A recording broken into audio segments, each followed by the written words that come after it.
Se alguém é grosseiro comigo, eu sou grosseiro com ele, o que ele está fazendo? Uma ode à grosseria. E quando eu respondo no mesmo nível, eu estou fazendo o quê? Uma ode à grosseria. Eu não o combato, eu o reforço.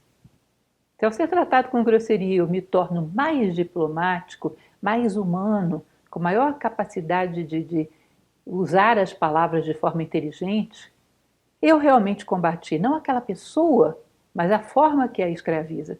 E através do meu exemplo, talvez ela possa até reciclar e superar isso.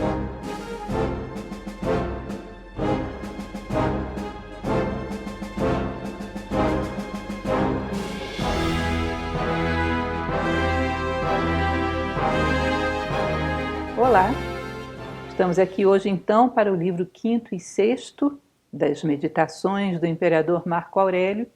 Espero que vocês lembrem daquela recomendação que conversamos numa dessas últimas vezes, que a leitura de fato começa quando fechamos o livro. Quando você fecha o vídeo, quando fecha o livro, aí entra a parte das suas reflexões. Aqui são as minhas. Por trás disso, as reflexões de Marco Aurélio. É necessário que você some as suas. Nós temos que passar esse conhecimento para o futuro. Não passar igualzinho ao que recebemos, mas acrescentando esse que mais, que é a reflexão da nossa própria vida. Pelos outros, por nós mesmos, é necessário aprofundar o conhecimento, refletir, vivenciá-lo, torná-lo teu. Então eu espero que esteja sendo uma boa jornada de reflexões para vocês esse lindo livro. Vamos lá então? O livro 5º, primeiro parágrafo. Recorre a esta reflexão quando te for penoso acordar pela manhã. Levanto para realizar uma tarefa de um homem. Por que teimar se vou fazer aquilo para o qual nasci, para o qual fui enviado ao mundo? Entendam, durante todo o livro vocês vão perceber o pano de fundo do pensamento de Marco Aurélio, que é muito claro. Um universo ordenado, segundo leis e dotado de propósito. Como se fosse uma grande máquina, uma grande engrenagem, onde cada peça é essencial. Cada uma, sendo aquilo que é, cumpre um papel importante dentro do todo. E cada uma, quando deixa de cumprir aquilo que é, pode causar um grande dano ao todo. Imaginem o que é um avião. Uma máquina maravilhosa, complexa, é uma coisa que gerações do passado nem ousariam sonhar. Um homem voando numa máquina mais pesada do que o ar, cheio de engrenagens complexas, mas aquela rodinha do trem de pouso, que é uma coisa tão simplesinha, ela pode colocar a perder toda a máquina, todas as vidas que estão ali. Então, cada engrenagem dentro do universo tem um papel fundamental para o bom funcionamento do todo. E cada ser se realiza sendo aquilo que é. Nós viemos ao mundo para sermos humanos, de maneira cada vez mais completa. E nada deveria ser tão saboroso, tão agradável, tão atraente e tão fator de realização e de felicidade quanto levantar-se da cama para ser um pouco mais humano do que eu era antes, para agregar valor à minha vida e à das pessoas que me circundam. Então Marco Aurélio trabalha com isso todo o tempo. Não adie o momento de ser humano. Seja motivado por isso. Olha a grandeza da condição humana.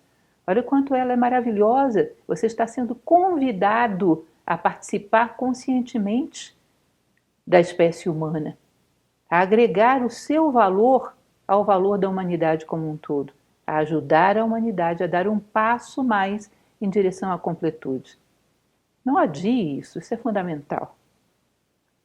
Ainda no parágrafo 1º ele vai dizer: não vês as plantas, os pássaros, as formigas, as aranhas executarem cada qual sua tarefa peculiar e concorrerem no que lhes compete para a ordem do mundo? É que não amas a ti mesmo, senão amarias também a tua natureza e seus desígnios. Que bonito isso, né? Ou seja, cada coisa fazendo com todo entusiasmo aquilo que lhe corresponde, cumprindo o seu papel no todo. Eu costumo dizer nas minhas palestras que quando a natureza precisa de uma planta, a planta diz presente, que executa a fotossíntese e a base da cadeia alimentar, faz as trocas gasosas com o meio. Quando a natureza precisa de um animal, o animal diz presente e exercita um instinto de sobrevivência, um instinto de perpetuação da espécie. Quando a natureza precisa de um homem para exercitar aquilo que é humano, ou seja, uma vida fundamentada em valores, virtudes, sabedoria, Muitas vezes a resposta é um grande silêncio. Talvez os homens não amem muito ainda a condição humana, nem a conheçam, senão seriam mais empolgados, mais motivados para executá-la, que é um grande privilégio. Que nós não caiamos naquela velha história que a tradição oriental coloca, que é a teoria do impacto, de só valorizarmos as coisas quando estamos prestes a perdê-la. Que nós saibamos valorizar a dádiva que é uma vida humana, começando pela nossa própria. Mas não se limitando a ela, bem entendido, para não cair no egoísmo. Há homens que, entregues à paixão, sacrificam-se à bebida, ao sono e ao que lhes empolga. As ações úteis à sociedade parecem-te menos valiosas e dignas de zelo? Ou seja, ser vale menos do que existir? Que você entra no terreno do ser quando pelas vossas obras vos conhecerei, usando aí uma parte do provérbio bíblico, quando você olha e vê que aquilo que você fez agregou um valor humano ao mundo. Olha o rastro de alguém e diz, por aqui passou um ser humano, você entrou na esfera do ser. As demais coisas que nos parecem tão agradáveis estão meramente na esfera do existir, do sobreviver, e não propriamente do viver humano. Porque nos falta empolgação para aquilo que é mais requintado, mais nobre, mais elevado? Provavelmente porque não o conhecemos bem. Não depuramos o nosso paladar. E não há como valorizar aquelas coisas que não degustamos apropriadamente.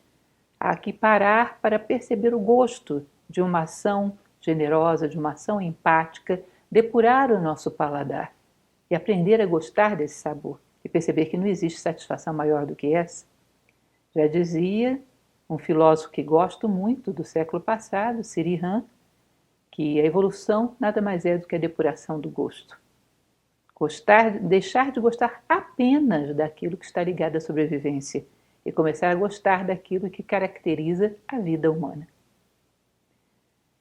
Quem pratica uma boa ação não a publica, antes faz outra, qual a vinha, que frutificará novamente quando chegar à estação propícia.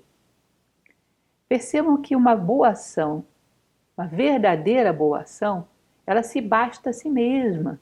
Ela é o maior prêmio de si mesma. Ela traz a satisfação de que você necessita apenas por praticá-la.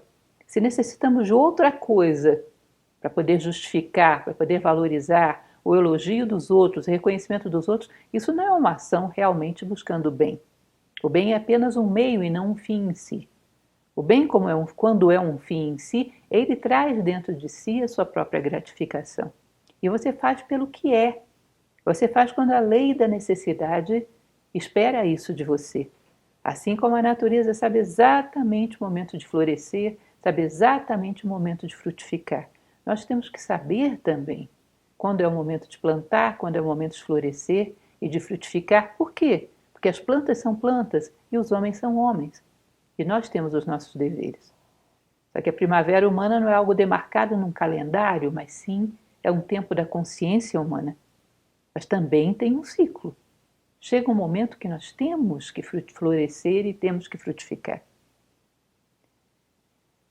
Assim como se diz atualmente, Esculápio lhe prescreveu a equitação, os banhos frios e a marcha de pés descalços.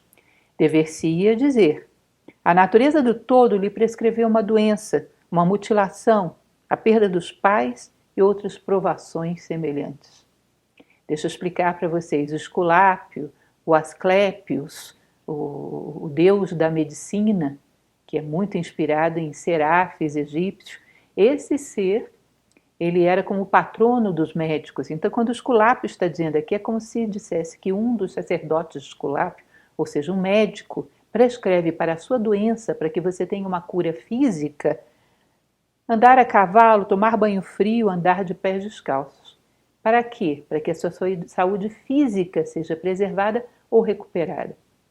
Parece que existe um outro patamar de medicina, um outro patamar de medicamentos, que são aqueles que preservam a saúde da tua alma e que às vezes passam medicamentos amargos.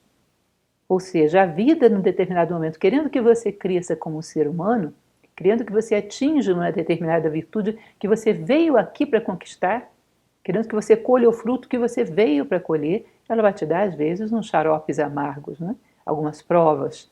Isso me lembra muito Khalil Gibran, o profeta, quando ele fala da dor, que ele diz: o médico que há dentro de ti passa o remédio amargo para o doente que há dentro de ti. Ou seja, esse amargor do remédio é uma necessidade para chegar à saúde esperada. Então, a natureza do todo às vezes nos prescreve dores, que através delas, através dessa dificuldade, chegamos ao patamar que a nossa consciência exige de nós nesse momento, que a vida espera de nós nesse momento, como uma escada. Estamos andando na horizontal. Se deixar, andamos eternamente na horizontal. A vida coloca uma parede na nossa frente e exige que a gente olhe para cima e supere e venha para um outro patamar. E só assim você sai de um patamar para outro bem mais elevado. Perceba que interessante. A vida tem toda uma terapêutica para fazer com que os seres humanos cresçam. E às vezes não é um remédio doce. Assim, aceitemos o que Esculápio nos prescreve. Conquanto haja muito amargor em suas receitas, nós o suportamos, na esperança de saúde. Assim, aceite aquilo que vier, embora parecendo demasiado penoso, pensando que concorres para a saúde do mundo, para o bom êxito e para a feliz execução dos desígnios de Júpiter. Você perceber que os nossos medicamentos amargos às vezes são inclusive e principalmente para isso, para que a gente esbarre contra uma parede que não nos deixe ir adiante com tanto egoísmo. Que os nossos planos de futuro, que os nossos sonhos não envolvam apenas realizações pessoais, mas um pouco mais espaçosa, digamos assim, um pouco mais ampla, familiares, um pouco mais, amigos, um pouco mais, a comunidade onde você vive, um pouco mais, a humanidade, um pouco mais, todos os seres, acima e abaixo de nós. Os seres da natureza, os seres divinos e toda a vida do universo, que nós possamos ter considerações, possamos ter ações que não desprezem nem depreciem nada de valor no mundo. Existe uma oração oriental que diz: expande a tua visão até que os teus sonhos sejam os mesmos sonhos de Deus. Isso é lindo e combina tão bem aqui. Eu acho muito bonito isso, porque quando você vai vendo aqui, ali, acolá, você percebe tantas vozes, no passado, no presente, em tantos lugares do mundo, falando uma mesma coisa. Ou seja, as dificuldades às vezes vêm para combater o nosso egoísmo, para que a gente expanda o nosso foco. Aprenda isto. A filosofia quer o mesmo que a tua natureza. Quanto a ti, desejavas algo em desacordo com esta. O prazer te desnorteia por seus atrativos?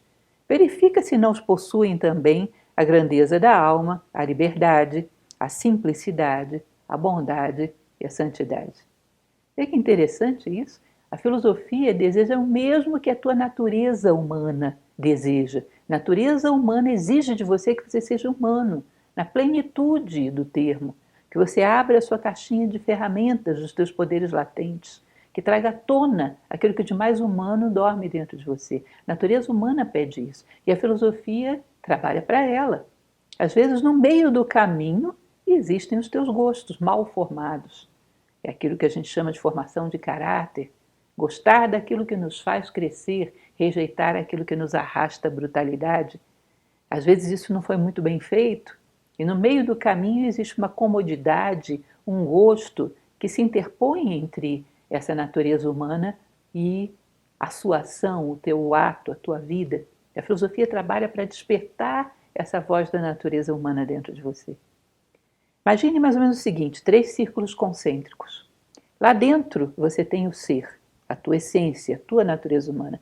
Por fora, no segundo círculo, você tem o parecer, que é esse monte de máscaras que nós vestimos no mundo. Condicionamento social, familiar, do local onde estamos, do mundo onde vivemos, da família que pertencemos, da educação que recebemos, um monte de condicionantes que criaram uma máscara, que é o parecer, que às vezes não tem nada a ver com o ser. E aí existe um terceiro círculo que você coloca aí por fora, que é o querer ser. Sabe o que significa isso? É o círculo filosófico. É quando você pega aqueles homens que mereceram o título de humanidade, que foram os mais dignos, que tiveram os atos mais honrosos, e diz: eu vou me espelhar nisso e vou procurar agir assim. Esse querer ser, você pode achar, bom, é uma falsidade, estou sendo hipócrita. É muito mais legítimo do que a máscara. É muito mais legítimo do que o parecer, porque ele é uma representação externa do ser que está lá dentro. Ele tem uma comunicação direta com o ser que está lá dentro. Ou seja, ele expressa a natureza humana que está adormecida e escondida por trás da máscara. Ou seja, ele é muito mais você do que as deformidades de uma máscara social. E é isso que Marco Aurélio dizia aqui. Consolemo-nos com a esperança da dissolução natural do corpo, confiantes nestes dois pensamentos. Primeiro, que nada me acontecerá que não seja conforme a natureza do todo. Segundo, que só de mim depende nada fazer contra meu Deus e meu gênio, já que, ao ofendê-los, ninguém pode me obrigar. Percebam que ele está falando aqui, ele fala da morte. A morte não foi uma invenção humana, não é uma invenção cultural. A morte faz parte da vida. Ela faz parte das leis do todo, aquilo que os indianos diriam, faz parte do Dharma. Então, se você percebe a parte dessa peça que você assistiu, a cena que você assistiu, é perfeita, muito bem ensaiada, os atores são maravilhosos. Dá para a gente imaginar que provavelmente as outras cenas devem manter a mesma qualidade. Nós conhecemos algumas cenas da vida e vemos a qualidade e o esmero com que as leis da natureza trabalham. A qualidade e o esmero com que as coisas são concatenadas perfeitamente, como são belas, como são harmoniosas. Aquilo que a gente não entende, existe uma boa probabilidade de que siga a mesma regra, é o mesmo diretor que dirige todo o espetáculo. Portanto, é provável que não aconteça nada que seja contraditório com a harmonia que o todo imprimiu à vida quando chega a morte. Em segundo lugar, ele diz, ao invés de nos angustiarmos então por isso, que faz parte da lei, que não há outra coisa que não aceitar e fluir com a maior dignidade possível, ao invés disso, é importante nos preocuparmos com aquilo que nos corresponde, que é não desonrar o divino fora de nós e dentro de nós. O gênio, aquilo que em Roma se chamava do gênio masculino ou da Juno feminina, que era a sua essência, o seu ser, o divino em você.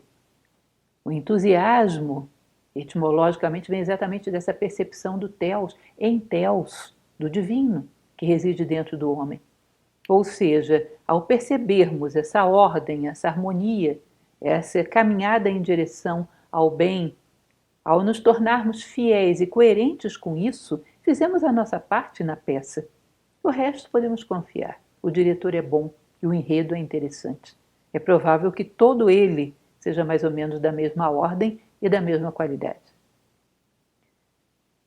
Eis do que me componho, forma e matéria, pois nenhuma nem outra se aniquilará no nada, pois do nada não procedem. Cada parte do meu ser se converterá em uma parte qualquer do mundo, e assim continuamente.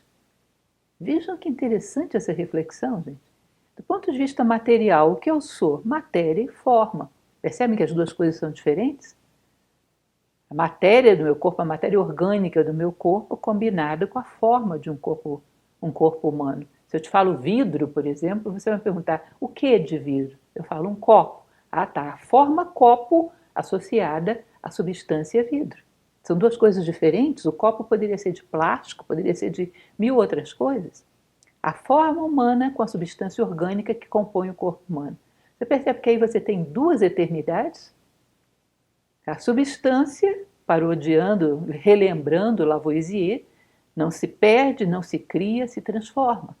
Essas células, esses átomos que estão aqui, as células se desmontam e serão reduzidas a átomos que estarão em mil outras coisas do universo. Essa substância que está em nós, esses átomos, sabe-se lá de quantos outros corpos eles vieram. Não tem como você pegar uma montoeira de matéria e fazer ela desaparecer, ela iria para onde? Ela simplesmente se decompõe em suas unidades, vão compor outra coisa, ou seja, a substância é eterna. E a forma? Se eu pedir para você destruir um triângulo, tem como fazer isso? Triângulo é uma ideia. Ele desaparece aqui, aparece ali na esquina, aparece em outro lugar. O triângulo é uma ideia, pertence ao plano das ideias. Ele não tem como ser destruído, ou seja, aí também tem eternidade. A forma é eterna, a substância é eterna, ou seja, tudo que nos compõe materialmente é eterno. É aquilo que nos compõe metafisicamente, que é o ser, porque só ele não seria eterno. Percebe que isso é incoerente? Se o parecer é eterno, muito mais o será o ser. Então, é provável que nós sejamos o casamento acidental de 3 eternidades. E essa junção seja feita para que a consciência capte alguma coisa do mundo. E, num determinado momento, ela se recolha para o ser e a matéria tome o seu destino. É bem interessante isso. Nós dizemos morri, porque nós nos identificamos com um acidente passageiro, um casamento de um punhado de matéria orgânica com uma forma X. Um casamento muito sujeito a divórcio. Quando essa forma e essa substância se separam, a consciência cai no vazio. Se ela se identificasse com o ser, provavelmente não cairia. O tal mito, entre aspas, da consciência contínua, que tanto as filosofias do Oriente falam, será que é realmente só uma ilusão, é só uma utopia? Quem sabe? Tua alma é de conformidade com teus pensamentos habituais. As ideias colorem a alma. Sendo assim, tinge-a pela meditação de pensamentos como este. Em qualquer lugar em que se pode-se viver bem. Cada ser foi criado para o seu rumo, para o seu fim. Então, onde está a meta de cada um, aí está o que lhe é útil e bom. Um dos elementos que mais provocam a amargura e fazem com que a gente tinja a nossa alma de cores obscuras é achar que eu deveria estar em outro lugar fazendo outra coisa que não aqui e agora. Ou seja, a natureza é caótica e não sabe o que é melhor para mim. Eu sei. Se eu pudesse escolher, não estaria aqui. Se você considerar que a natureza não é caótica, que ela é dotada de um sentido e que o ponto onde ela te colocou é o ponto de menor resistência para a tua evolução e para o teu serviço como um todo, você percebe que em nenhum lugar do mundo você poderia ser mais útil para si mesmo e para o mundo do que nesse lugar onde você está. Porque se a vida é cosmos, existe um sentido para você estar aqui. E se num determinado momento essa experiência já não é mais necessária, com certeza se abrirão outros caminhos. Mas nesse momento, aqui, se dá para viver bem. E se é aqui que me corresponde estar, é aqui que eu tenho que dar a minha contribuição ao mundo. E é aqui que é o caminho de menor resistência para crescer. Ou seja, confiar na vida é um dos eixos do estoicismo. Uma vida orientada, gente. Uma vida que tem um eixo. Você sabe onde você está, sabe onde você quer chegar. E não é uma coisa que você tenha muitas opções, você tem que chegar à condição humana. O caminho que você vai trilhar pode variar muito, mas a condição humana é sempre o ápice da pirâmide. Só pode subir por qualquer face da pirâmide, mas o ápice é um só. Viemos aqui para nos completarmos como seres humanos, para chegarmos à plenitude da condição humana. E essa orientação de vida faz com que a gente saiba o que é prioritário, o que é importante, e melhor ainda, saiba tomar decisões. Hoje existe todo um processo de discussão em relação a isso, como o homem moderno é indeciso, como o homem moderno às vezes fica embaraçado diante das decisões pequenas do dia a dia. Eu digo para vocês com toda honestidade, se não houver um sentido de vida que justifique toda a vida, nem eu saberia o que decidir. Porque decidir pelo quê? Para chegar aonde? É a velha história que tantas vezes conto nas minhas palestras do arquiteto e o mestre de obras. O arquiteto faz a planta da casa. E o mestre de obras, quando chega para trabalhar no dia de hoje, ele olha para o futuro, ele olha na direção que ele quer ir, para saber o que fazer hoje. Como eu vou escolher o que fazer hoje se eu não quero chegar a lugar nenhum? Vou começar a cavar fundações de um prédio? Ou de uma casa térrea? Voltada para o nascente ou para o poente, não sei onde eu quero chegar. Não tenho um espírito de missão, não sei qual é o meu sentido de vida como ser humano. Como escolher o que me corresponde no dia de hoje? Honestamente, eu acho muito válido procurarmos ferramentas para poder ajudar o ser humano a vencer essa indecisão. Mas se não houver um sentido de vida que justifique a vida como um todo, enquadrar o momento presente e tirar de nós essa tortura da decisão, Me parece muito difícil. Pensem sobre isso. A orientação, nortear-se dentro da vida, é uma das preocupações fundamentais dessa escola, o estoicismo. A ninguém acontece nada que a natureza não lhe dê forças para suportar. Saiba que os mesmos percalços acontecem a outros, que por ignorância ou ostentação mostram-se dignos e impassíveis. Que a ignorância e a vaidade sejam mais eficazes do que a sabedoria é lamentável. Isso eu acho brilhante da parte dele. Que coisa bonita e interessante. Não existem provas, as provas não são maiores que os homens, não podem ser, não tem lógica. Você diz, essa prova é maior do que eu, essa dificuldade é maior do que eu.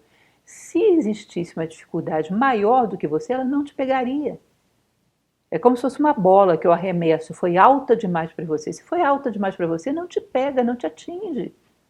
Se ela te atingiu, é porque é do teu tamanho. Perceba, isso é uma questão de lógica. As coisas que nos atingem é porque são da nossa altura, são do nosso tamanho, portanto está implícito que temos a capacidade de superá-la. Aí procuramos todo um processo de reflexão, de autoconhecimento, de resposta adequada à vida, e quando vem uma prova, às vezes um vaidoso, um orgulhoso, um ambicioso, responde melhor do que nós, por interesse, para manter as aparências, para manter um certo status social. Que tipo de sabedoria é essa que é inferior à ignorância para dar respostas à vida? Perceba que isso não tem sentido. E aí é a grande distinção, quando temos meramente informação e quando temos formação, pelas respostas que somos capazes de dar à vida. É aí onde o conhecimento se transforma em sabedoria. Aí você percebe quem sabe e quem não sabe. Quem acumula informação e quem a digere, vivencia e integra em si próprio. Quem integrou o conhecimento em vida, que é aquilo que chamamos de sabedoria. É insólito que a ignorância possa mais do que a sabedoria no teatro da vida, porque é no teatro da vida que estamos, todos, e teremos que saber chegar do outro lado da melhor maneira possível. E a sabedoria tem que ser um qualificador, porque senão não é sabedoria. Aprende a honrar o que há de mais poderoso no mundo, o ser que de tudo se serve e a tudo comanda. Igualmente, honra o que há de mais poderoso em ti, um ser de natureza semelhante à daquele, pois é o que em ti comanda todo o resto e governa a tua vida. Percebe o tanto de máximas que existem falando sobre isso? Eu gosto muito do Caibalion egípcio, que diz, no princípio da correspondência, o que há acima, há abaixo. Platão fala do macro e do microcosmo. A tradição bíblica fala, Deus fez o homem à sua imagem e semelhança. Sabe o que significa isso? Existe um ser no universo que comanda o parecer, que é a manifestação. Existe um ser em você que comanda o parecer, que é a tua manifestação no mundo. A imagem e semelhança equivalentes. E ao reconhecer isso, sentimos em nós, como partes, a imagem e semelhança do todo, a capacidade que o todo tem de impor as suas leis à manifestação. E nós de impor as nossas leis da essência humana, da natureza humana íntima e profunda, sobre a mera sobrevivência. É aí você começa a viver, passar do minotauro, onde o animal domina o humano, ao centauro, onde o humano domina o animal. Essa interface com o mundo, com a sobrevivência que temos e é necessária, que são os instintos, eles não são maus, mas não foram feitos para dominar a vida de um ser humano. O ser humano tem princípios que são feitos para ter as rédeas da sua vida na mão. E assim ele se caracteriza realmente por um ser humano. Voltando ao provérbio bíblico, pelas vossas obras vos conhecerei, e não pela vossa embalagem ou pela mera forma externa. Quase nada é estável. Próximo está sempre o infinito insondável do passado e do futuro, onde tudo se esvai. Como se fosse durar muito tempo em meio a tudo isso, não será insensato quem se orgulha, se aflige, se lamenta? Perceba o quanto Marco Aurélio insiste nisso, na fugacidade da vida. Quanto sofremos por coisas que, desde que o mundo é mundo, desde que chegamos a esse palco, sabemos que não seriam nossas, que seriam fúteis, que seriam passageiras. E nos apegamos e sofremos pela perda disso, pela perda de algo que realmente nunca foi nosso. A lei do universo é moto contínua, é mudança, é transformação. A lei da matéria. Mas existe algo em nós que está acima da lei da matéria, que é aquilo que chega e permanece. Então, digamos que eu resolvi fazer uma viagem para um local afastado para poder reciclar. Bom, quanto custou a passagem, o hotel que eu fiz a reserva, se o quarto era ou não confortável. Isso são elementos da memória concreta que passarão e passarão rápido. Daqui a alguns anos você não lembra mais disso. Mas se nesse local afastado, no meio de uma floresta, você acordou mais cedo e percebeu a festa que os animais fazem quando chega o sol, percebeu como a natureza recebe em júbilo a luz, como a natureza recebe em júbilo uma nova oportunidade de vida, se incorpora, a tua consciência descobre um segredo, que não existe coisa mais maravilhosa do que essa chegada da luz, o quanto ela é vital, o quanto ela nos estimula, e luz para nós é uma consciência cada vez mais ampla, o quanto toda a natureza reconhece um dia como uma oportunidade, como cada novo dia é uma festa. Essa percepção vai ficar com você. Essa nada nem ninguém pode tirar de você. E às vezes essa essência das experiências, não nos preocupamos com elas, mas só com a embalagem. Não tiramos o fruto da vida. Eu uma vez escrevi um texto que se chamava O Suco de Laranja de um Filósofo, onde eu falava isso, você incorpora o suco, joga as cascas fora. Nós arrastamos esse saco pesado de cascas e não tomamos o suco. Não extraímos a seiva da vida, aquilo que pode nos despertar, aquilo que pode tornar a nossa consciência mais atenta, mais presente. Até os dias de hoje, como te conduziste para com os deuses, para com os teus pais, teus irmãos, tua mulher, teus filhos, teus professores, teus preceptores, teus amigos, teus próximos, teus servos? Analisa se até agora a tua conduta em relação a eles aplica-se o verso: a ninguém fazer mal, de ninguém maldizer. Percebam que isso bate muito com aquela frase de Cícero que tanto gosto e vivo repetindo: certifica-te de ser fator de soma para as pessoas de cujas vidas participas. Ou seja, todo mundo que está interagindo comigo, eu vou ser um fator de soma ou de subtração? As pessoas vão se tornarem um pouco melhor por estarem comigo? Eu tenho acrescentado ou eu tenho tomado delas? Energia, vida, baixar a consciência delas, porque desses momentos somados, um dia vai consistir o resumo da sua vida. Eu fui um agregador de valor ou eu fui aquele que subtrai valor? Sempre questionar. Isso é um dos elementos fundamentais na vida. Pensar maior do que nos meus interesses pessoais. Ir além da prisão do egoísmo. As pessoas que estão à minha volta, como eu tenho sido com elas? Como podem almas grosseiras e ignorantes perturbar uma alma preparada e sábia? Qual alma é preparada e sábia? Aquela que conhece o princípio e o fim, a razão espalhada por todos os seres que, por toda a eternidade, o todo rege por meio de revoluções regulares. Você já sabe quem é a alma preparada e sábia? Aquela que entende o Dharma dos hindus, aquela que entende que o universo é ordenado, direcionado, tem um propósito, tem uma finalidade e se alinha com isso. Aquela que não está na contramão da natureza, nem a externa nem a interna, que são as duas igualmente importantes. Hoje falamos tanto do respeito à natureza, e isso é bom, mas deveríamos incluir aí a natureza humana, conhecê-la e respeitá-la na sua condição mais legítima. Talvez as coisas fossem bem diferentes se tivéssemos esse cuidado. O homem que está orientado dentro de um universo dotado de sentido, isso ele chama de uma pessoa preparada e sábia. Essa necessariamente sabe resistir e não se deixa afetar para aqueles que estão à sua volta. Como uma alma ignorante e grosseira pode chegar a ferir uma alma desse tipo? Não deveria. Talvez ela não esteja madura e preparada e ainda não digna de ser chamada de sábia. É possível levar sempre uma vida feliz, já que pode seguir o caminho reto, já que podes pensar e atuar com método. Duas coisas são comuns à alma de Deus e do homem: não se deixar perturbar e ser impedido por ninguém. Não desejar nada a mais e saber que o bem reside na intenção e na atividade justas. Saber que aquilo que é teu e que nada nem ninguém pode tirar de ti é a retidão. A alma de Deus e a alma do homem têm essa possibilidade de satisfazer-se por serem o que são, almas íntegras e dignas da sua missão. E nada externo pode perturbá-las.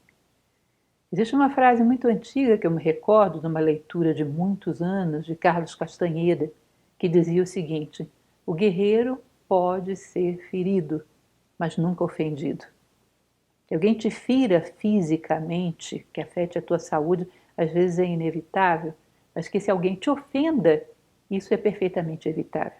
A partir do momento que você compreende a natureza do mundo e não espera das pessoas senão aquilo que elas podem te dar, não cria expectativas falsas, entende os ciclos, entende as revoluções da consciência, as estações da consciência e não espera dos seres mais do que aquilo que eles podem ser em cada momento, não se surpreende, e se não se surpreende, não se ofende. Os males externos, no mais das vezes, podem ser tratados, mas a ofensa às vezes crava raízes tão profundas de amargura no homem que é muito mais difícil curar. E o homem que tem algo de sabedoria pode ser ferido, mas não ofendido. Feliz é o homem que dá um bom destino a si mesmo. É com boas disposições, boas inclinações, boas ações que se faz um bom destino. Veja, interessante essa definição de felicidade, né? Boas disposições, boas inclinações, boas ações. Não fui compreendido? Bom, paciência de quem não compreendeu, mas eu fiz o que me correspondia. Não fui bem aceito. Bom, em algum momento, talvez, pode ser que nunca, quantos homens bem-intencionados foram ignorados pelos seus contemporâneos? Já comentamos isso. Há uma estatística em relação a isso. Pessoas brilhantes, pessoas de valor, às vezes gênios que produziram grandes obras, a média de 70% deles não foram reconhecidos pelos seus contemporâneos. E nem por isso o seu valor foi diminuído em nada. Nem por isso sua paz de espírito foi diminuída em nada. Fizeram o que lhes correspondia como seres humanos. E isso é o necessário para a felicidade. Bom, Marco Aurélio está dizendo isso, eu nunca experimentei. Por que não dar um crédito a ele? Um homem que viveu tão bem. Se damos sempre crédito às pessoas que fazem as coisas bem feitas. Conserta bem um carro, eu contrato para consertar o meu. Sabe construir bem uma casa, eu contrato para construir a minha. Alguém que soube viver muito bem, será que não me serve para ajudar a construir a minha própria vida e não posso aprender com ele? E aí vamos para o livro 6º. Começando pelo parágrafo 3º. Veja o interior das coisas. Sobre a qualidade ou valor de nenhuma delas te iluda. Como é fantástica essa capacidade de uma pessoa. Na época que fiz a palestra sobre Gandhi, eu ficava muito admirada das coisas que ele dizia. Às vezes outros filósofos, outros homens da história me causam a mesma admiração. Havia um burburinho à volta deles dizendo X. Eles pegavam tudo aquilo, processavam, mastigavam, peneiravam e quando abriam a boca para falar, Y. Eram capazes de penetrar no interior das pessoas e perceber, bom, essa pessoa tem essa inclinação porque tem tal tendência a gravitar em torno dessas motivações externas. Um dia vai esgotar isso, mas isso para ela agora é a verdade absoluta, não vou feri-la, mas não vou concordar com isso. É capaz de ver e respeitar o interior de cada um, mas respeitar o interior de si próprio também e processar tudo aquilo que lhe é dado. Assim como o corpo digere tudo aquilo que lhe é dado e assimila o que é bom e elimina o resto. Essa identidade que processa as informações que vêm do meio, mas que quem bate o martelo é a sua consciência diante do juiz que são os seus valores. E constrói a sua vida dessa maneira.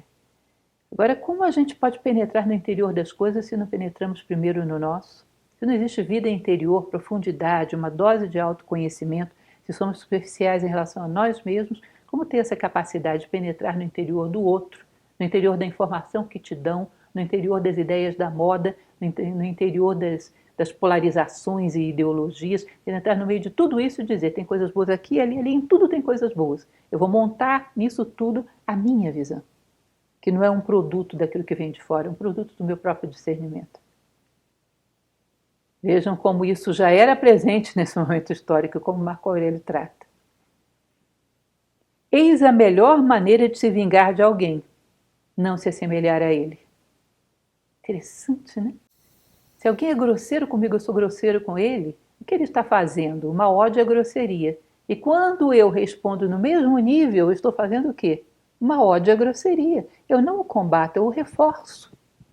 Se eu ser tratado com grosseria, eu me torno mais diplomático, mais humano, com maior capacidade de usar as palavras de forma inteligente, eu realmente combati não aquela pessoa, mas a forma que a escraviza. E através do meu exemplo, talvez ela possa até reciclar e superar isso. Então, eu não diria que é a melhor forma de se vingar de alguém, eu diria que é a única. Porque não é se vingar de alguém, mas daquela forma brutal e grosseira que nesse momento escraviza essa pessoa. E dar uma chance até dessa pessoa se libertar. É a única forma de verdadeira vingança. Se é que podemos chamar isso de vingança. Se de certo modo a pressão das coisas exteriores te houver perturbado, retorna logo a ti. Não fica fora do ritmo, senão enquanto forçado. Quanto menos abandonares a cadência, melhor a dominarás. Ou seja, se alguma coisa te rouba a si próprio, você percebe, bom, esse negócio hoje eu estava fora de mim. Houve algo ali que me roubou a mim mesmo. Procure ficar atento a esse elemento, porque uma hora você vai ter que passar por ele e resistir. E não deixar que ele te roube a ti mesmo, não deixar que você traia a si próprio. Vai trabalhando com essas dificuldades como uma ferramenta pedagógica, como diziam lá os samurais. A brecha da consciência é onde corta o fio da espada, portanto o fio da espada me mostrou que aqui eu tenho uma brecha de consciência. Eu vou trabalhar sobre isso, que uma hora eu vou passar por esse fio dessa espada e ela não vai penetrar mais, porque a questão é minha. E talvez no momento em que não haja mais nenhuma brecha para penetrar o fio da espada, a espada também não apareça mais. Como diz lá a arte da guerra, o melhor guerreiro não luta. Ele não chega a estabelecer a batalha. Porque ele é tão sem frestas por onde o inimigo possa penetrar que o inimigo não surge, simplesmente não aparece. Não há essa atração por afinidade da vítima com o algoz. Eu já não sou mais a vítima, nem sou o algoz. Portanto, essa relação se desmontou. Quanto menos abandonares a cadência, ou seja, o ritmo. Lembrem que eu costumava falar, tem uma palestra sobre vontade, onde eu explico isso muito bem. É vontade no nosso nível, é decisão no plano mental e perseverança e constância no plano físico. Ou seja, ritmo no plano físico. Assim funciona o nosso coração, os nossos pulmões, o nosso intestino, ou seja, toda a vida é mantida em cima de um ritmo. E do ponto de vista metafísico também deveria assim. Deveria ser dessa mesma forma, um ritmo. Bom, se algo te fez quebrar o ritmo, você vai levar um tempo e vai se recuperar, contanto que não deixe que ninguém atacar a sua decisão, demover os teus princípios. Se você não deixa que a decisão seja afetada, o ritmo se recupera. A cada vez você vai aprendendo a ficar mais inexpugnável. Pouca coisa vai penetrar nesse seu ritmo, pouca coisa vai poder te tirar do caminho, porque você está aprendendo com as dificuldades. O curso dos elementos é para cima, para baixo, em círculo. Entretanto, a virtude não se move em nenhuma dessas direções, mas na direção divina. Avança por caminhos de difícil percepção, mas atinge o seu objetivo. Ou seja, os seres da natureza caem, rolam para os lados, vão para tudo quanto é lado, fazem círculos, mas a consciência humana ela tem um caminho bem claro e bem definido, do ponto de ignorância e de obscuridade que ela está para um ponto de luz plena enquanto ser humano. A consciência humana está aqui para banir de si as trevas da ignorância e chegar à sabedoria.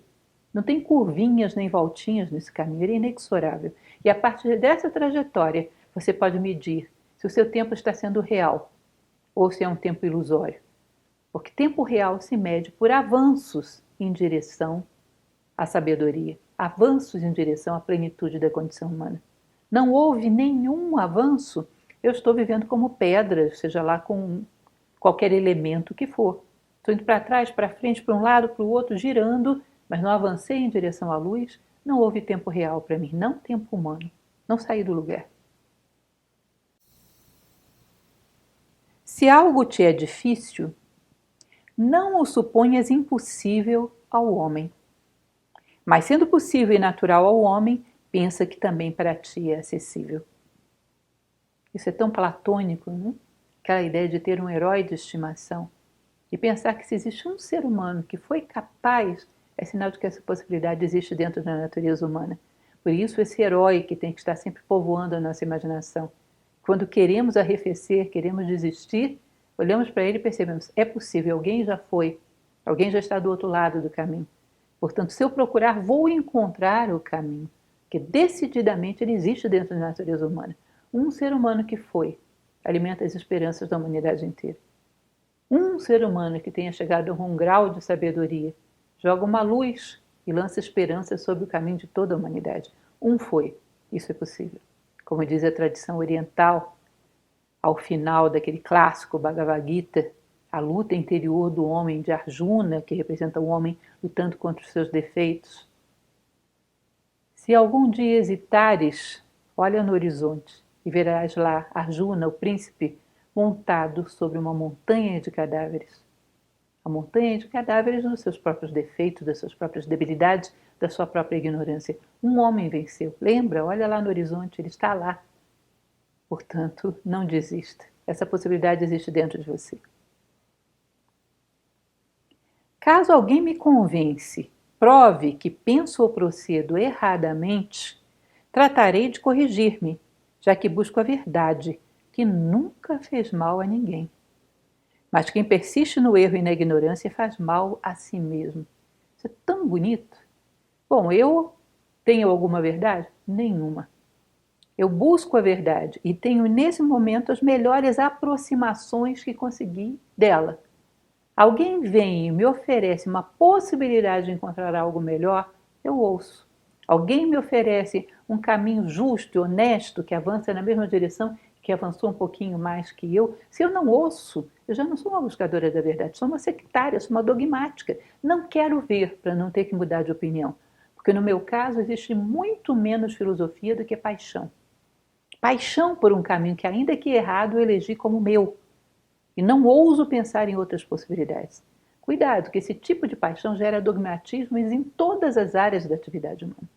Muitas vezes associamos isso à religião. Não, isso existe na política, isso existe em posições pessoais, na vida em sociedade, na convivência. Para todos os cantos existe essa possibilidade. De um dogmatismo que se agarra a algo, ainda que perceba que ele está crivado de erros. Isso não é filosófico. Agora, um filósofo está sempre aberto a rever as suas posições se alguém tão amante da verdade quanto ele mostra um passo a mais. Mas não tente convencer um filósofo no grito, através de posições dogmáticas e paixão. Olha, muitos deles na história morreram, mas não desistiram da sua trajetória. Não tente gritar com Sócrates a caminho da cicuta, nem Giordano Bruno a caminho da fogueira. Não tente dogmatizá-los. Não se trata assim um filósofo. E a filosofia existe dentro de cada um de nós. E só existe um discurso capaz de convencer a filosofia. Eu busco a verdade desapaixonadamente. Eu busco por ânimo de aprendiz, como você busca. E dei um passinho a mais que você, olha o que eu achei. Isso sim.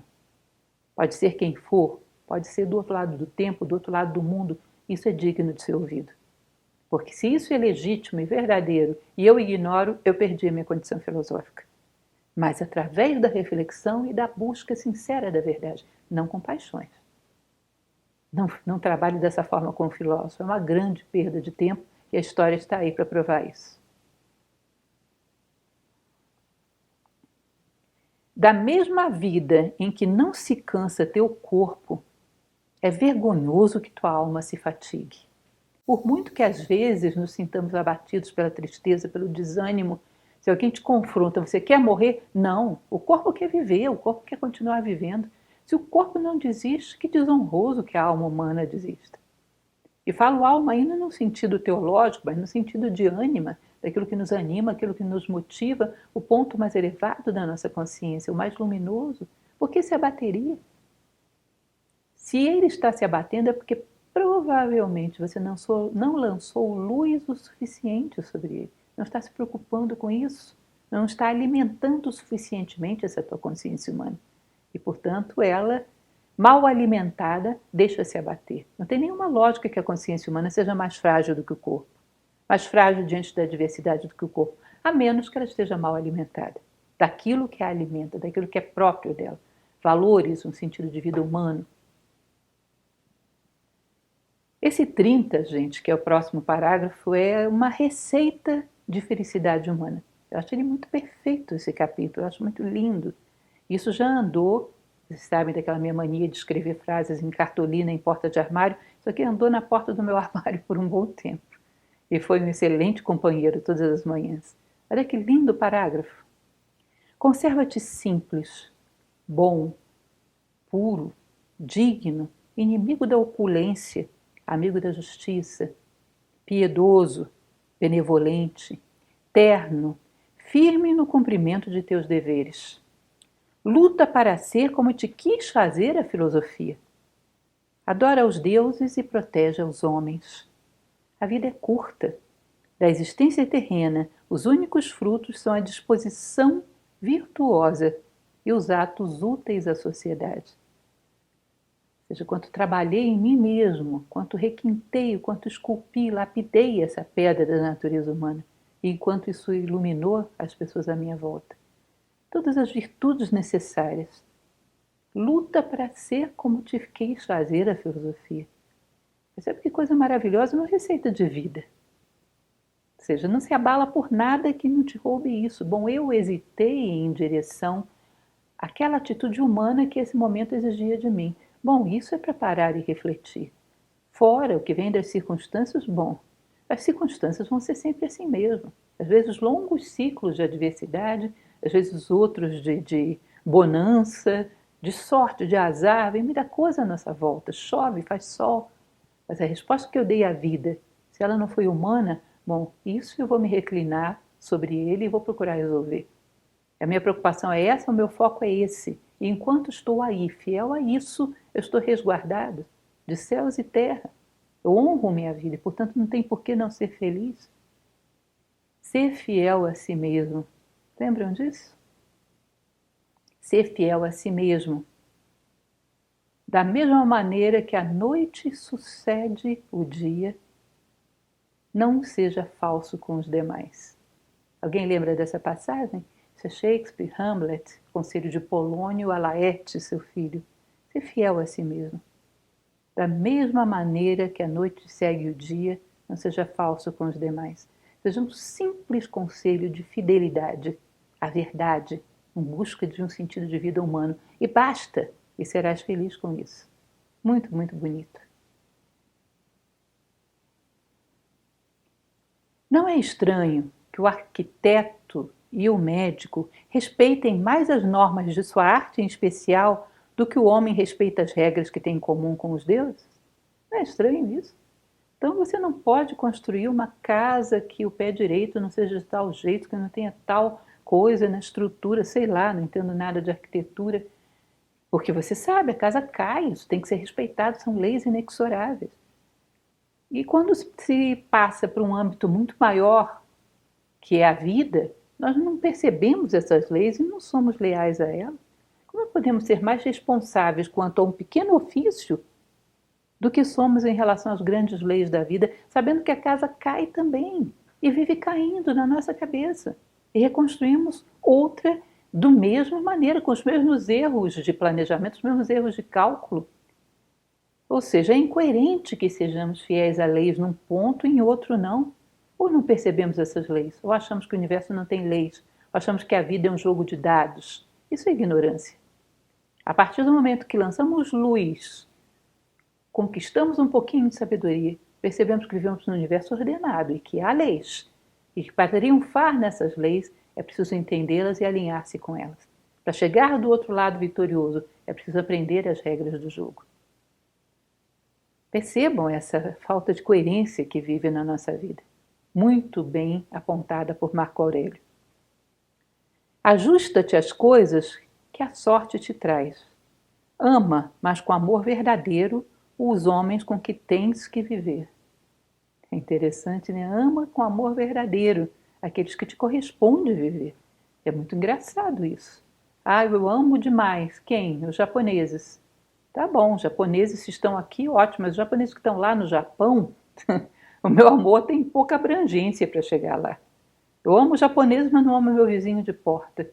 Eu amo a humanidade, mas não suporto a pessoa que vive dentro de casa comigo. Cuidado. Saber entender que as pessoas que estão às nossas voltas foram chamadas pela necessidade de experiência mútua. Aquele que está do meu lado tem muito para me ensinar e eu a ele, por que não amá-lo?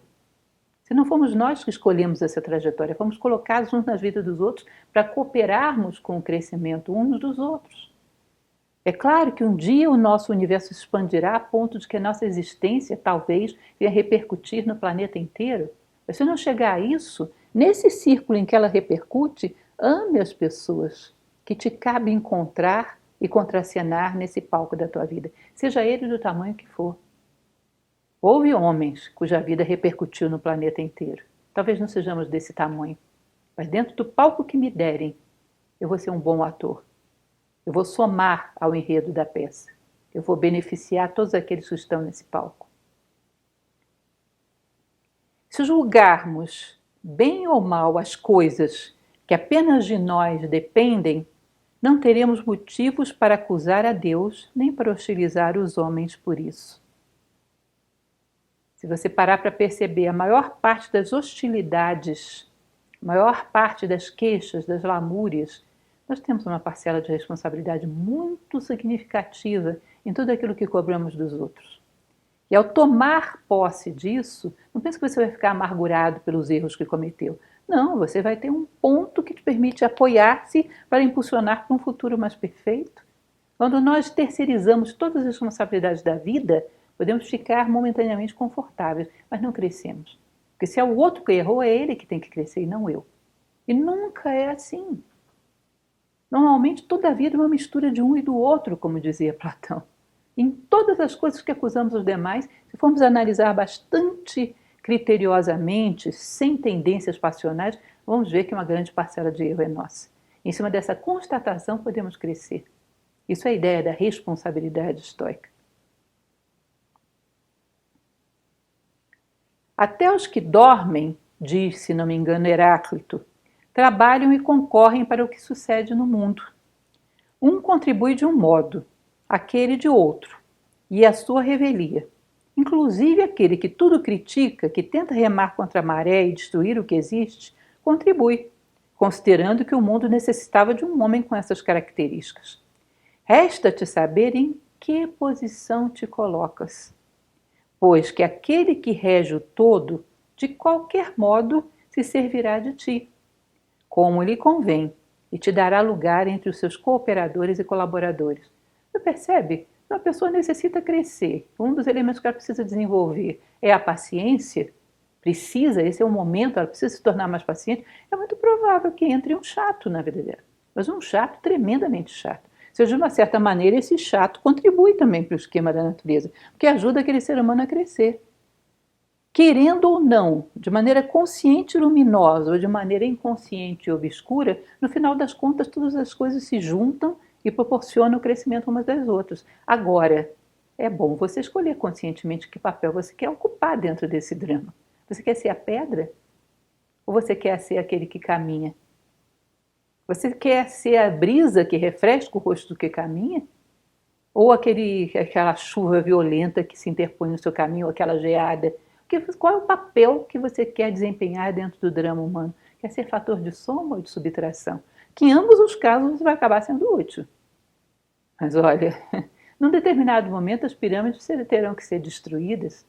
O tempo passa. Em outro momento virão outras civilizações que talvez tenham que ocupar aquele espaço de outra forma. Nós sabemos que isso faz parte da lei da vida, nada que é material perdura. Mas olha, sempre existiram e sempre existirão destruidores e construtores de pirâmides.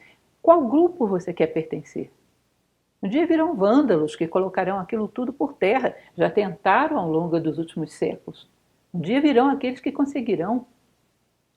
Se de alguma maneira até esse vandalismo contribui para uma necessidade de limpeza e renovação, mas você quer ser construtor ou destruidor de pirâmides? Escolha como você quer contribuir para essa grande peça que é a vida. Qual é o papel que você quer desempenhar? Quer ser a pedra? Quer ser a brisa? Quer ser o construtor ou o vândalo? É muito ruim termos que contribuir através dos nossos defeitos. É muito ruim termos que contribuir sendo a pedra, sendo o obstáculo. Quanto mais conscientes somos, mais ativo e positivo se torna o nosso papel dentro dessa peça. Minha cidade, minha pátria, como Marco Aurélio, é Roma. Como homem, o mundo. As coisas úteis a essas duas pátrias serão, para mim, os únicos bens, como consequência natural. Um dia, talvez mais do que Roma, mais do que o mundo, talvez o Dharma, talvez a lei do universo, talvez, como dizia ainda há pouco, os sonhos de Deus sejam o nosso objetivo. E nos sintamos conscientemente integrados a esse grande objetivo. Nesse momento, a tendência é contribuir para objetivos cada vez maiores. Contribuir para mais pessoas que apenas eu mesmo. Pensar em beneficiar mais do que simplesmente a minha pele. Incluir nos meus sonhos o benefício da maior quantidade possível de seres humanos. Expandir horizontes. Porque essa é a tendência. Se você caminha para isso, você está subindo a pirâmide. Se você se afasta e se torna cada vez mais egoísta, isso é uma questão geométrica. Quem se afasta dos demais nos seus sonhos está descendo a pirâmide, não está subindo. E quando você sobe, você afunila. Quando desce, se afasta. Contra fatos não há argumentos. Um dia talvez os nossos sonhos sejam os sonhos de Deus. Um dia talvez sejamos cidadãos do Dharma, conscientes. Mas nesse momento, pelo menos, um passo menos egoísta do que eu era ontem. Isso é fundamental. Uma vez que caminhamos para a unidade, temos que ser a cada dia um pouco mais a imagem e semelhança dela. É útil ao todo tudo o que acontece a cada um. Isso bastaria. Examinando ainda mais de perto, verás que tudo quanto é útil ao homem, da mesma forma também o é para o todo. Ou seja, aquilo que é útil, não necessariamente agradável. Perceba sempre essa diferença. O útil é o que te faz crescer como ser humano. O agradável, no nosso gosto deturpado, às vezes é aquilo que nos animaliza. Por que um homem tem uma atitude violenta, vulgar?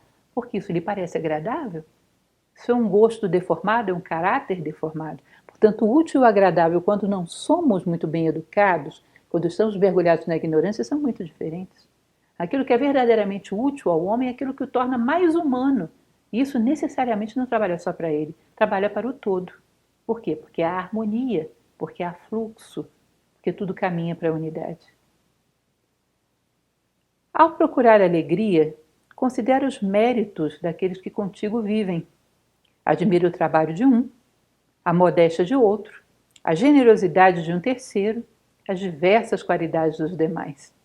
Certamente nada é mais grato do que a imagem das virtudes, brilhando nos costumes dos que vivem conosco. Mormente quando avultam numerosas, sempre presentes tenhas contigo. Percebam lá no primeiro capítulo, onde ele agradece aquele monte de gente, ele agradece a um homem chamado Rústico, e enumera um monte de qualidades nele. E mais adiante ele nos confessa que uma das maiores dificuldades que ele teve foi lidar com o Rústico. Ou seja, em um determinado momento ele virou o jogo e aprendeu a ver as qualidades de Rústico. E o mundo que era obscuro se tornou todo luminoso. Procurar as qualidades nas pessoas que estão à nossa volta, que certamente existem, todo mundo é dual, inclusive nós mesmos. Existe uma palestra minha em que eu conto algumas histórias, contos de todos os cantos, e uma delas, se vocês me permitem, cabe muito bem aqui. Que era aquele homem que ouviu falar que havia uma cidade celeste, perfeita, e resolveu que abandonaria sua cidade, porque não aguentava mais viver lá, e iria para lá. Alguém disse para ele que ele andasse numa certa direção, que ele chegaria lá. Que essa cidade celeste, perfeita, ela era muito parecida com a cidade dele, só que lá tudo era perfeito, não havia defeitos. E ele imediatamente nem se despediu da família, dos filhos, de ninguém. Pôs-se a caminho dessa cidade. Andou. Disse, bom, eu devo estar me aproximando depois de andar tanto, né? Resolveu parar para descansar. E ao deitar, ele colocou os seus sapatos, as suas sandálias, chinelas, na direção que ele estava caminhando, para não se perder no dia seguinte. Só que quando ele adormece, passa ali um homem, um brincalhão, e pega os seus sapatos e vira na direção de onde ele tinha vindo. Ao acordar pela manhã, ele automaticamente levanta, veste as suas sandálias e começa a caminhar na direção da cidade de onde ele tinha vindo. Quando ele anda um tanto, ele olha no horizonte e vê, olha, daquela deve ser a cidade celestial, bem que aquele meu amigo me disse que ela era parecida com a minha. Ele vai se aproximando e entra na cidade, olha como é parecida, as pessoas são iguais, só que todo mundo é simpático, olha como são bondosos. Eu entrar, passar pelo mercado, olha, é parecida mesmo, é igualzinha, só que os mercadores são todos honestos, sorridentes, atenciosos, olha que beleza. E vai até a sua casa, bate na porta, sua esposa atende, nossa, é fantástico. É uma casa igual a minha, só que não tem defeito nenhum. É uma esposa igual a minha, mas olha como ela é sorridente, olha que filhos maravilhosos. Ele passa toda a sua vida ali, vivendo na sua cidade, acreditando que é a cidade ideal e é tremendamente feliz. Percebam a maneira como os orientais trabalham para passar uma ideia de maneira simbólica, enquanto que o Ocidente fala de uma maneira bem mais explícita. Mas é exatamente a mesma ideia, exatamente a mesma filosofia.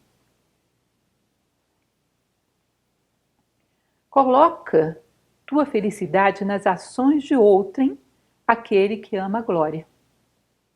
Aquele que ama o prazer, coloca-as nas próprias sensações.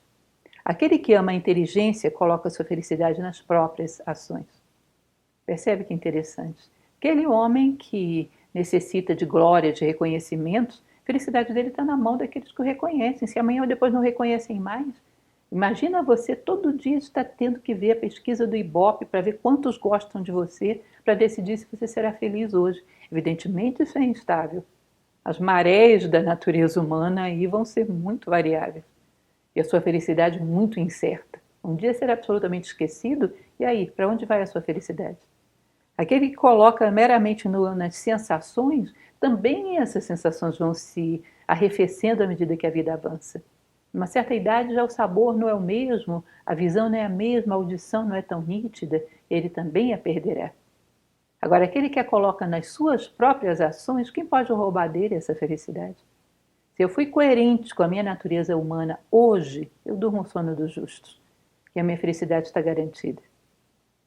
Percebam que é um mundo de serenidade, de autonomia que o estoicismo oferece, que nós necessitamos ardentemente nos dias de hoje. Essa autonomia fortemente comprometida com o mundo, mas com um nível de independência onde a sua felicidade é garantida pela sua própria posição e ação no mundo. Não depende de nada externo. E por último, aquilo que não tem utilidade para o enxame não é útil para a abelha. Aquilo que não é útil para o todo não pode ser útil para a parte. E esse engano vai fazer com que a parte se torne destruidora do todo. Quando uma célula começa a pensar que o que é bom para ela pode não ser bom para o todo, essa célula vai matar esse corpo. E um pouco desse drama psicológico de não pensar no todo, mas apenas em si, é o que destrói as sociedades, é o que destrói os relacionamentos, é o que destrói a vida como um todo, inviabiliza a vida como um todo. Bom, e por hoje ficamos aqui. No nosso próximo encontro veremos o capítulo 7 e 8, já estamos avançando bem. Eu espero que você esteja acompanhando com a leitura. Agradeço muito a sua presença. E agora que fecha a palestra, começa a reflexão sobre tudo que falamos. Boa reflexão para você.